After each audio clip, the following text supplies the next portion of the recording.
할렐루야. 자, 주 안에서 관용하라. 관용이란 말은요, 너그럽게 받아들이고 용서하는 것을 관용이라 이렇게 말하게 되죠. 영어로는요, 온화함, 부드러움, 상냥함, 친절함, 양보, 배려, 관대함, 참아줌, 온유함, 절제, 뭐 이런 여러 가지 의미가 이 관용이라는 그 단어 속에 들어가 있습니다. 관용은 내성적이고 소극적인 사람을 말하는 것이 아니라 매사에 불분명해서 이것도 좋다고 하고 저것도 좋다 하면서 사람들에게 휩쓸려 다니거나 줏대 없는 것을 가리키는 것도 아니다. 관용은 내성적이야, 소극적이야, 사람이. 그래서 그런 사람들이 자기 의견을 못 내세워. 그게 관용이 아니라는 거예요. 그리고 이것도 좋고 저것도 좋아. 그러면서 사람들 이리 휩쓸리고 저리 휩쓸려 다녀. 이거 줏대 없는 것을 가리켜가지고 관용이 있다. 이렇게 말하는 것이 아니에요. 자, 사람이 온화하죠? 사람이 부드럽죠? 상냥하죠? 친절하죠? 관대하고 잘 참고 온유함을 갖고 있죠? 잘 절제하죠? 이것이 관용인데 그런 관용을 바라보게 될 때 저 사람은 사람이 소극적이어 가지고 자기 주장을 못 내세워. 이렇게 비난한다든지 저 사람 이것도 좋고 저것도 좋대. 막 왔다 갔다 그래. 자기 주장도 없어. 이렇게 보는 사람, 이렇게 보여지는 사람을 가리켜 가지고 관용이 있다. 이렇게 말하지 않는다는 거예요. 그리고 관용을 잘 알아야 돼요. 그럼 관용은 뭐냐? 관용의 사람은 자기 성질, 자기 혈기대로 사는 사람이 아니라 그것을 통제할 수 있는 사람이 관용의 사람이라. 자기 속에 성질이 있어. 자기 성질이 있다고. 세상에 성질 없는 사람이 어디 있어요? 다 갖고 있잖아. 한 가닥씩은 다 해요. 한 가닥씩은요. 저도 술한 것 같지만 저도 한 가닥 한다니까요. 이 고집이 얼마나 센지 저도 한번 고집 부리면 고집 불통이에요. 그냥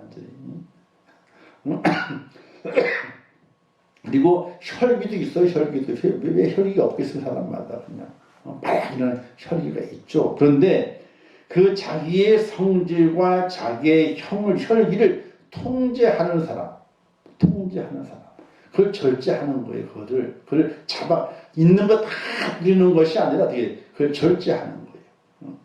그런 사람을 관용의 사람이라 이렇게 말하게 되고, 관용은 기본적으로 사람과의 관계에서 발휘되는 덕목이라. 사람과의 관계에서 발휘가 되는 덕목이다. 그래서 다른 곳에 있는 것이 아니라 사람과 사람 사이에서 나타나는 인격이다. 이렇게 말할 수 있게 됩니다. 그래서 관용이란 다른 사람의 연약과 실수와 허물을 너그럽게 보아주며 오래 참으며 용서가 필요한 경우에는 기꺼이 용서해 주는 것, 이것을 관용이다. 이렇게 말하게 돼요. 다른 사람의 연약한 것, 실수하는 것, 허물, 이걸 너그럽게 봐주는 거예요. 그리고 오래 참아줘요. 그리고 용서가 필요한 경우에는요, 기꺼이 용서해 주는 것.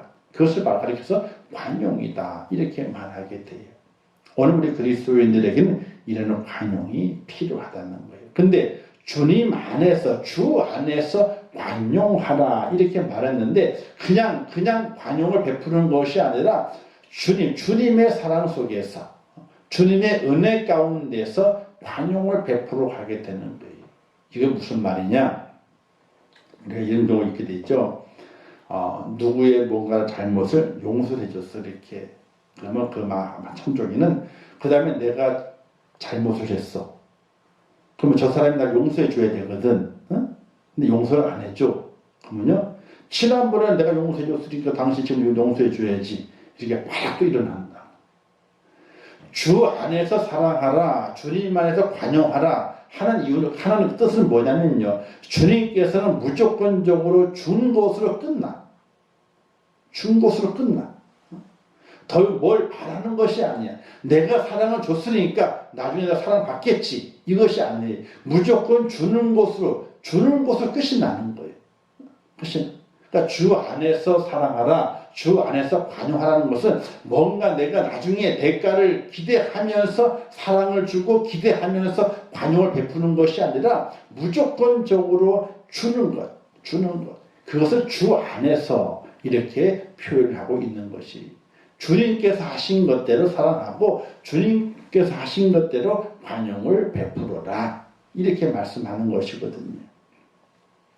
자, 성경이 말하는 관용은요, 주님 안에 있는 자만이 가질 수 있는 영적 자질이다. 자, 주님 안에서의 관용, 주님처럼 그렇게 관용을 베풀 수 있는 그것은 어디서 나오게 되느냐?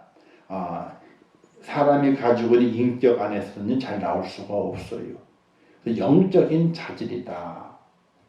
은혜, 하나님의 은혜 안에서 나올 수 있는 인격이라고 말하게 되죠.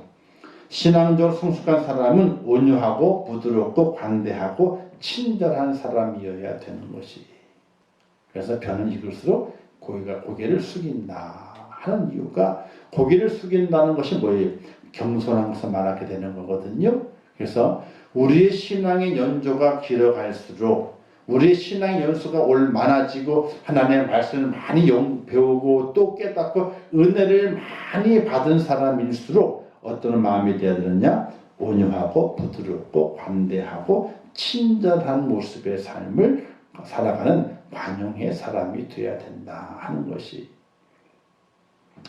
은혜 받은 것은 자랑하려고 있는 것이 아니라 은혜 받은 만큼 더 수고하고 더 애쓰고 더 섬기라고 은혜를 베풀어 주신 거예요. 우리가 착각할 때가 많이 있어요.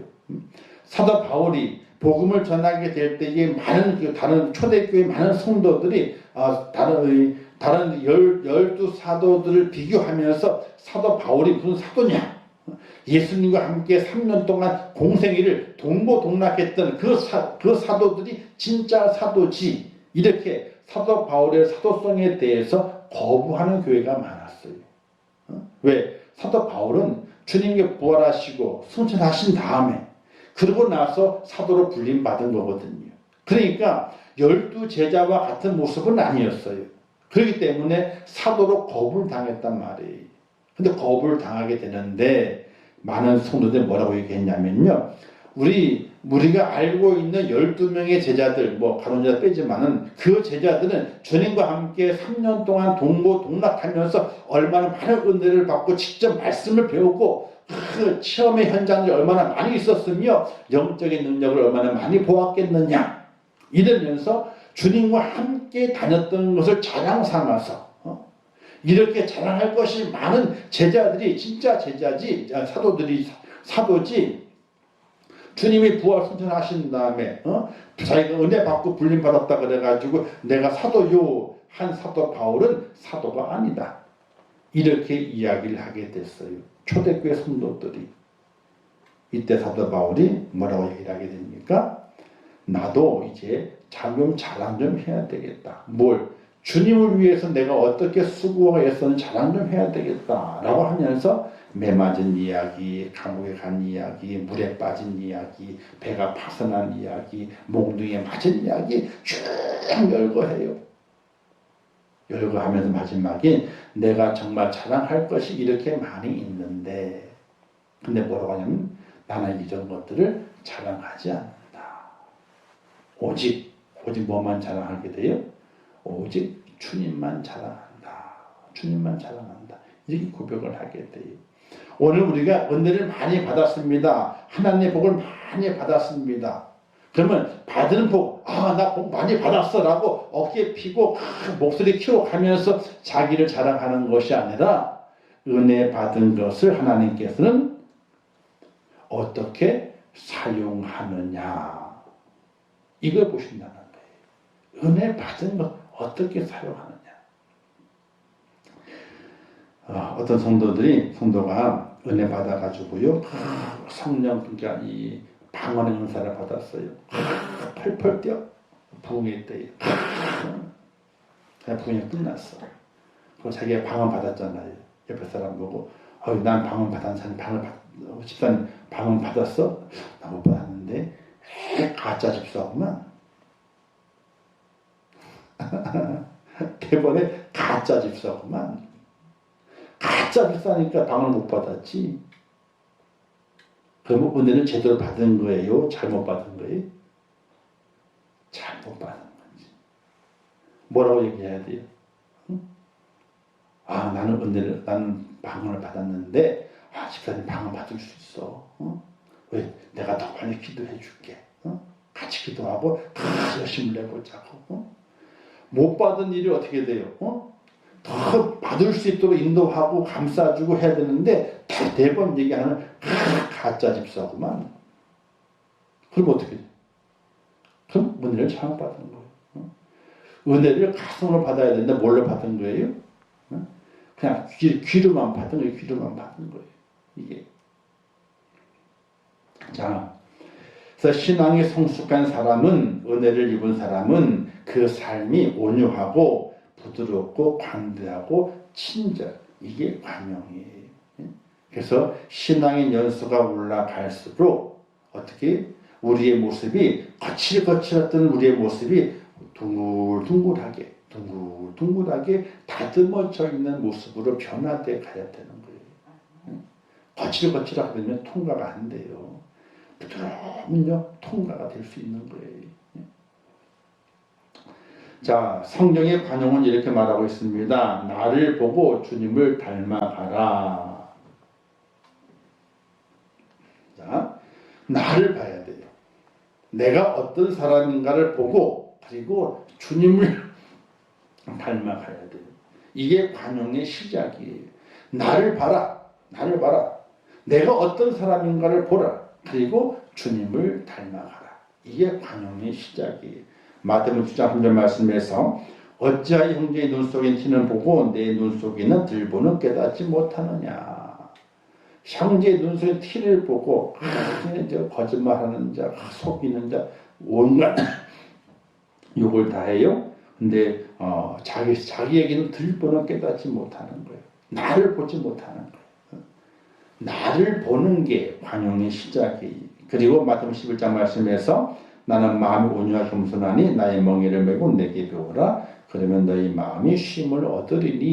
이렇게 말씀했어요. 바로 주님을 닮아가라.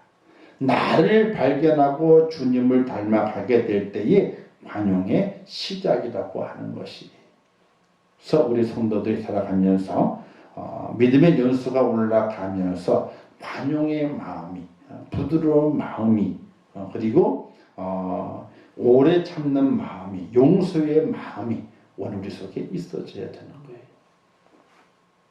그런데 정말 관용이라고 하는 것은요, 관용은 무조건적인 것이 아니에요. 관용이라고 하는 것은 무조건적인 것이 아니에요. 무조건 다 용서해라. 자, 이런 얘기 있습니다. 지금은 모르겠지만 저희가 들었던 얘기 중에서 아이를 양육하게 될 때에 저는 할아버지한테 엄하게 교육을 받아가지고 그런 얘기가 좀 안 맞는 것 같기도 하지만은 아이를 키우는데 할머니 할아버지가 아이들을 봐주게 되면 잘못하게 되면 요놈들이 버릇이 없어진다. 이런 얘기를 하게 돼요. 왜? 할머니 할아버지는 안 되기가 없잖아요. 안 돼. 이게 없잖아요. 다 된다 해주거든. 먹는 것도 그렇고 노는 것도 그렇고 그래서 그다 보게 되니까 이 녀석들이 어떻게 돼요? 할아버지 상투를 잡아 흔들고 할아버지 수염을 다 뽑아버렸다. 손자가. 그런 얘기 있잖아요. 버르장머리 없어진다. 이런 얘기 하잖아요. 자, 관용이라 하는 것은 무조건적인 것이 아니라 죄를 깨닫고 용서를 구하는 자를 향한 관대함을 말하는 것이 관대함을. 자, 살아가는 동안에 그럴 수 있는 일들이 많아요. 그죠? 어떻게 그럴 수 있어? 아니요. 그럴 수 있는 일들이 많아요. 그죠? 많아요. 근데 살아가는 동안에 정말로 그럴 수 없는 일들이 있어요. 그러면 안 되는 일들이 있어. 근데 그러면 안 되는 일인데도 불구하고 그럴 수 있지 뭐 눈 감아줘. 왜? 싸우기 싫어서. 눈 감아줘. 사이가 안 좋아질까 봐. 눈 감아줘. 내가 관계되는 내가 손해본 건 아닌데 뭐 하고 넘어가. 그럴 수 있는 일이 있지만요. 그럴 수 있는 일에 대해서는요. 그렇게 관대하게 봐주는 거예요. 온유하게 봐주는, 너그러이 봐주는. 그럴 수 있지 뭐. 실수할 수 있는 거지. 하고 넘어가 주는 거예요. 실수와 허물 넘어가 줄 수 있는 거거든요.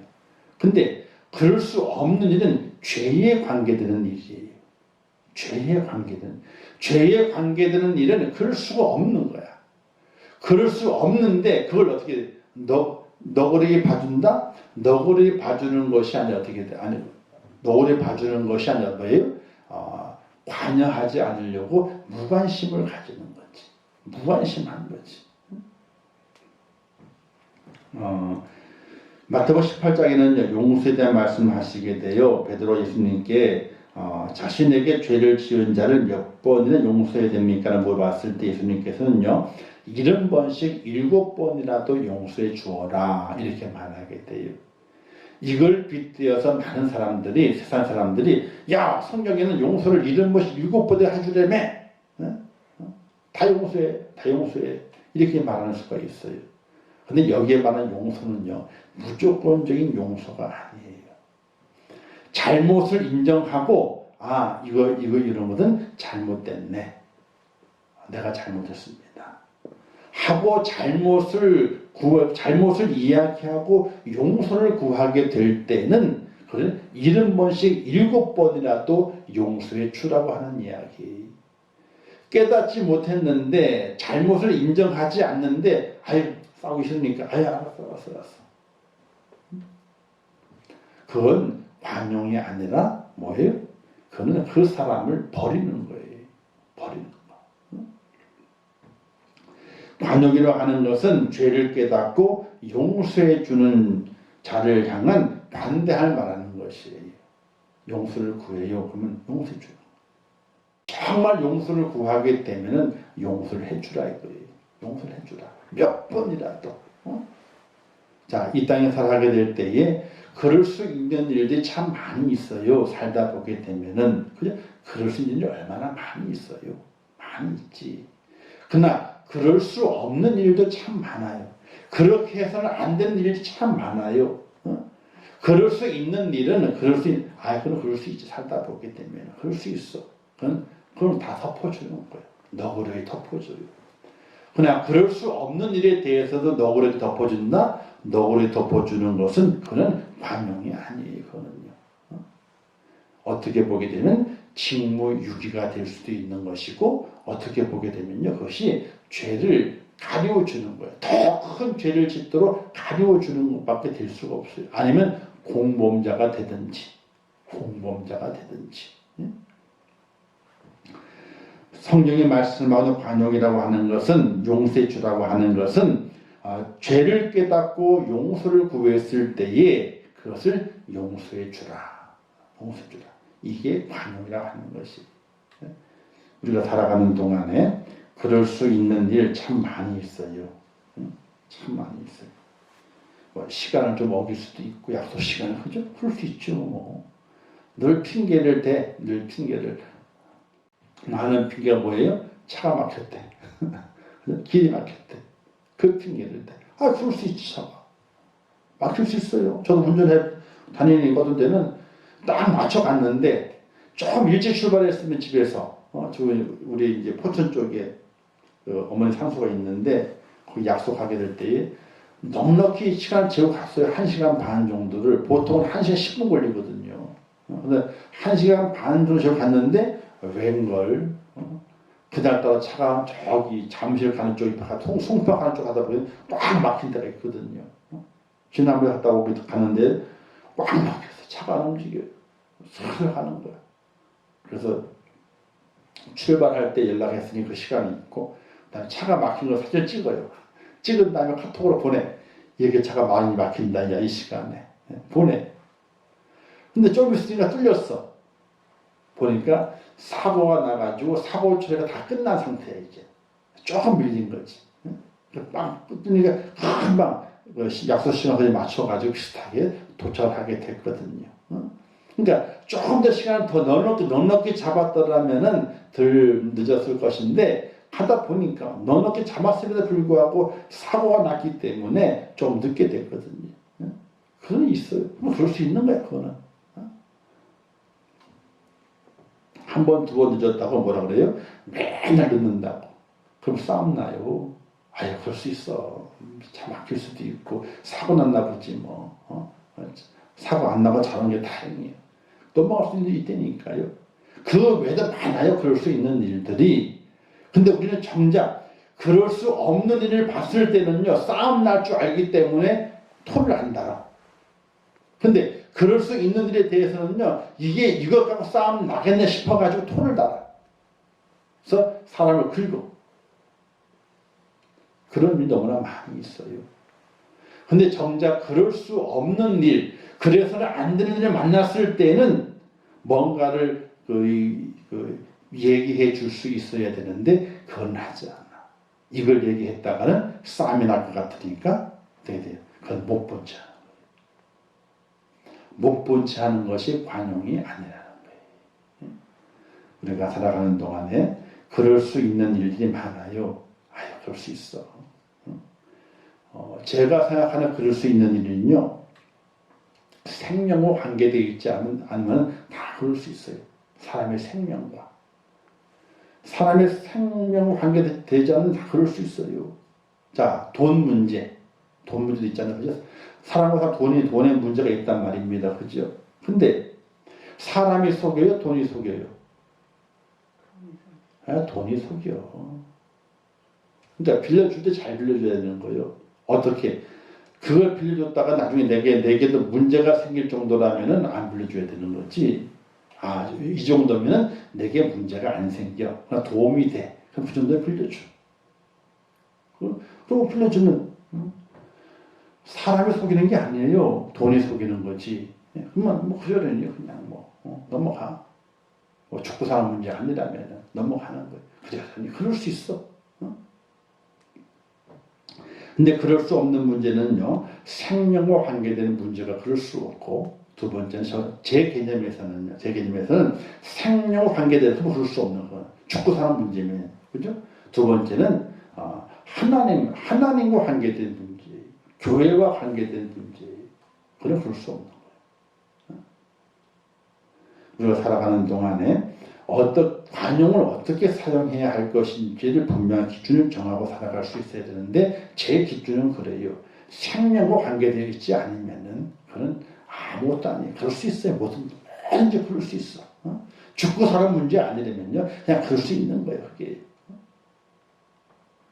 그리고 그럴 수 없는 거는 이제 생명과 관계되어 있고 또 하나님의 교회, 하나님과 관계되어 있는 것들은 그럴 수가 없는 거예요. 이게 제 삶의 기준인데, 우리가 이렇게만 살아가도 있잖아요. 사랑과 관계 속에 우리가 많이 관용을 베풀며 살아갈 수 있게 돼요. 자, 근데 왜 우리가 이 관용하며 살아갈 수 있어야 되느냐 하는 문제예요. 왜 관용? 첫 번째는요, 마지막 때 가까우기 때문에 그래요. 주 앞에 서는 날이 다가오기 때문에 관용해야 되는 것입니다. 4장 5절 말씀에서 너희 관용을 모든 사람에게 알게 하라. 주께서 가까우십니다. 하나님 가까이 온다는 거예요. 주님 만나는 데 가까이 온다는 거예요. 그렇기 때문에 관용을 베풀어야 된다는 거예요.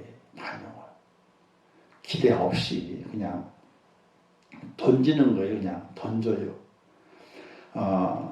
먹을 것을 냇가에 던지는 거예요. 흐르는 냇가에 던져요. 내가 그 던진 것을 다시 거둘 생각으로 던지는 것이 아니라 흐르는 강가에, 흐르는 냇가에 내 것을 던지는 것은 내가 그것을 걷어먹겠다고 던지는 것이 아니에요. 던지는 건 그냥 주는 거예요. 흘러가는 거예요. 그것이 주님 안에서 관용을 베푸는 것인데 주님의 날이 가까이 오기 때문에 더욱더 관용을 베풀어라. 두 번째는요. 더 큰 죄인이기 때문에 우리는 관용을 베풀어야 되는 거예요. 사도 바울은 자기 자랑 다 한날 뭐라고 고백했어요? 나는 죄인 중에 괴수다. 이렇게 고백을 했어요. 내가 더 큰 죄인이야. 저 사람 상대방이 죄인이지만은 나는 저보다도 더 큰 죄인이요. 그런 믿음 안에서 내가 관용을 베풀어야 된다는 것이. 세 번째는요, 하나님의 용서를 받기 위해서는 관용을 베풀어야 돼요. 용서하라. 그리하면 용서를 받을 것이요. 그 다음에 마지막에 너희가 헤아리는 그 헤아림으로. 헤아린다는 뭐냐면요, 그 형편을 살펴본다는 거예요. 자, 이 사람이 왜 이렇게 되었지? 그 형편을 잘 살펴보고 그렇게 관용을 베풀어라. 그러면 너희도 주님께서 너희를 헤아려 주신다. 살펴주신다. 그래서 우리의 모든 것을 아시고 우리에게 관용을 베풀어 주시기 때문에 하나님 용서를 받기 위해서는 우리도 관용을 베풀어야 된다는 거예요. 그리고 마태복음 6장 21절 말씀에서 우리가 우리에게 죄 지은 자를 사하여 준 것 같이 우리 죄를 사하여 주옵시고. 우리가 죄를 용서해 주면 이 죄를 용서해 주는 거잖아요. 그냥 용서해 주는 것이 아니에요. 죄에 대해서는요. 잘못했다라고 깨닫고 잘못했다라고 했을 때에 용서가 가는 거이거든요. 자, 그랬을 때에 용서해 주라. 그러면 주님께서도 우리의 죄를 용서해 주시기 때문에 이 세 가지 이유 때문에 우리가 살아가게 될 때에 관용을 베풀어야 되는 거예요. 그래서 내가 용서해 주고 내가 너그레 해주고 내가 친절하게 해준 것들이 내 어떻게 돼요? 나중에 주님 앞에 내가 다 받을 수 있는 것이기 때문에 우리가 마지막 때 가까이 올수록 관용할 수 있는 하나님의 사람이 되어야 한다는 것이. 그래서 무조건적인 관용은 아니라는 것이죠. 그죠? 그럴 수 있는 일들이 참 많이 있어요. 세상에서. 그럴 수 있는 일이 참 많이 있어요. 거기에 대해서 우리가 관용을 베풀어야 돼요. 그럴 수 없는 일에 대해서는 용서하고 죄를 깨닫고 용서를 구하게 되면 어떻게 돼요? 그때는 관용을 너그러이 베풀어 주게 되는 그런 모습의 삶을 우리가 살 수 있어야 된다는 것을 말하게 됩니다. 주시는 은총은 용서하며 살아야 하나님의 용서가 있다. 그죠? 우리 용서해야지 하나님도 용서하시기 때문에. 이제 마지막 때가 다가올수록 그렇죠. 마지막 때가 다가오기 때문에 하나님의 용서를 받기 위해서는 내가 용서한 것이 많아야 되거든요. 그러니까 가까이 와요. 가까이 오기 때문에 더 많이 용서해야지 내가 하나님께 더 많은 용서를 받을 수 있기 때문에 그렇습니다. 또 원수 맺는 것보다는 원수 맺음을 풀고 사는 것이 복이기 때문에 그래요. 우리 수담 있잖아요. 원수는 외나무 다리에서 만난다. 그러면 안 되잖아요. 그렇기 때문에 원수 맺기보다는 원수를 풀고 사는 것이 우리의 복이기 때문에 관용하는 것이 좋다. 그래서 주 안에서 관용하라. 주 안에서 관용하면 대가를 바라지 말고 내가 그것을 걷어먹을 것을 바라지 말고 용서와 너그러움과 친절을 베풀어라. 이것이 하나님께서 기뻐하실 것이다. 이런 말씀을 함께 나눴는데 오늘 우리의 삶이 말씀을 통해 더욱더 우리의 믿음이 성숙되어져 갈 수 있는 저와 여러분 될 수 있기를 주님의 이름으로 부탁을 드립니다. 기도하겠습니다. 좋으신 아버지 하나님 은혜를 감사합니다. 주 안에서 관용하라 이렇게 말씀하십니다. 하나님 아버지 이 말씀을 깊이 새기고 믿음에 성숙해져 갈수록 더욱더 관용할 수 있는 하나님의 사람이 되게 하여 주시옵소서. 주님의 그 용서, 주님의 그 사랑, 주님의 그 너그러움을 본받는 저희가 될 수 있도록 하나님 인도하여 주시옵소서. 예수님의 이름으로 기도하옵나이다. 아멘. 하늘에 계신 우리 아버지요, 이름이 거룩히 여김을 받으시오며 나라의 임하옵시오며 뜻이 하늘에서 이룬 것 같이 땅에서도 이루어지이다. 오늘날 우리에게 일용할 양식을 주옵시고 우리가 우리에게 죄 지은 자를 사하여 준 것 같이 우리의 죄를 사하여 주옵시고 우리를 시험에 들게 하지 마옵시고 다만 악에서 구하옵소서. 나라와 권세와 영광이 아버지께 영원히 싸움나이다. 아멘.